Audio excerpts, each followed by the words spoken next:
रायपुर में बेरोजगारी के खिलाफ बीजेपी ने हल्ला बोला। बड़ी तादाद में युवा मोर्चा के कार्यकर्ता सीएम हाउस का घेराव करने के लिए निकल पड़े। इस दौरान राजधानी की सड़कों पर जमकर बवाल भी देखा गया।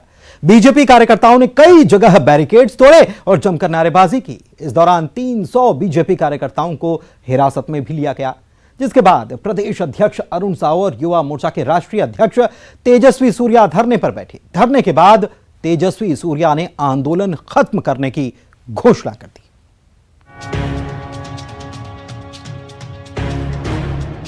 बुधवार को तय कार्यक्रम के तहत बीजेपी ने बेरोजगारी के खिलाफ हुंकार भरी।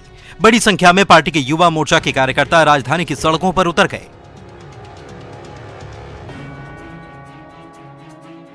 हर ओर नारेबाजी और भागदौड़ नजर आने लगी। इस प्रदर्शन को देखते हुए पुलिस प्रशासन की तैयारी भी पूरी नजर आई।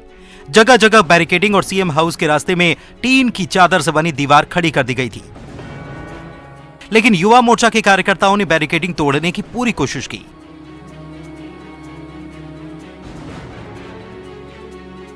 बीजेपी के इस बड़े आंदोलन में जान डालने के लिए प्रदेश प्रभारी डी पुरंदेश्वरी और युवा मोर्चा के फायर ब्रांड नेता तेजस्वी सूर्या भी रायपुर में पहले से मौजूद थे। बीजेपी पहले ही कह चुकी थी कि आंदोलन अभूतपूर्व होगा और इस आंदोलन में कुछ ऐसा ही नजर भी आया। भारतीय जनता युवा मोर्चा के राष्ट्रीय अध्यक्ष तेजस्वी सूर्या ने कहा कि छत्तीसगढ़ के युवा इस सरकार को उखाड़ फेंकेंगे। छत्तीसगढ़ के इतिहास में सबसे बड़ा आंदोलन, सबसे बड़ा प्रदर्शन आज भूपेश बघेल जी के भ्रष्टतम सरकार के खिलाफ आज युवा मोर्चा की ओर से हो रहा है। इस सरकार में हर प्रकार का माफिया राज चल रहा है। सरकार के हर विभाग में, हर मिनिस्ट्री में माफिया राज पूरे वाइब्रेंसी के साथ चल रहा है। बेरोजगारी बढ़ रहा है, भ्रष्टाचार बढ़ रहा है, क्राइम्स वो महिला के खिलाफ हो, बुजुर्गों के खिलाफ हो, बच्चे के खिलाफ हो, वो बढ़ रहा है। सीएम हाउस कूच करने से पहले मंच पर बीजेपी के दिग्गजों का जमावड़ा भी लगा। नेताओं ने कार्यकर्ताओं में उत्साह भरने की भरसक कोशिश की। इस दौरान विरोध में काले बलून भी उड़ाए गए।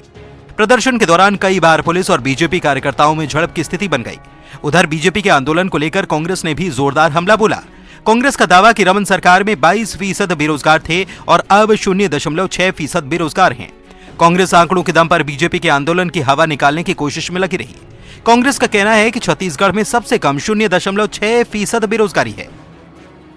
एनएसयूआई ने बेरोजगारों से पंजीयन कराने का एक मूवमेंट चलाया था भारतीय जनता पार्टी की हुकूमत में। 26 लाख लोगों ने एनरोल किया था। हम लोग विधानसभा में भी प्रश्न करते थे डॉक्टर रमन सिंह जी की जब हुकूमत थी तो पंजीयन रोजगार कार्यालयों में पंजीकृत बेरोजगारों की संख्या भी 24 से 25 लाख हमेशा आंकड़े आते थे। उनके कैंपेन का आंकड़े सर्वविदित है, 2,80,000 लोगों ने पंजीयन किया है। तो आंकड़ों से स्पष्ट है कि भारतीय जनता पार्टी का ये आंदोलन, भाजपा युवाओं का ये आंदोलन निरर्थक आंदोलन है। बीजेपी के आंदोलन से साफ है कि बेरोजगारी के मुद्दे पर सरकार को घेरने में कोई कोर कसर वो नहीं छोड़ना चाहती।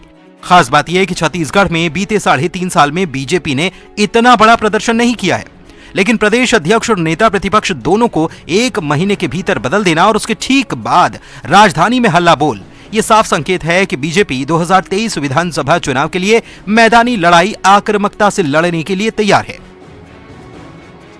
माना यह भी जा रहा है कि बीजेपी का यह आंदोलन शक्ति प्रदर्शन भी है।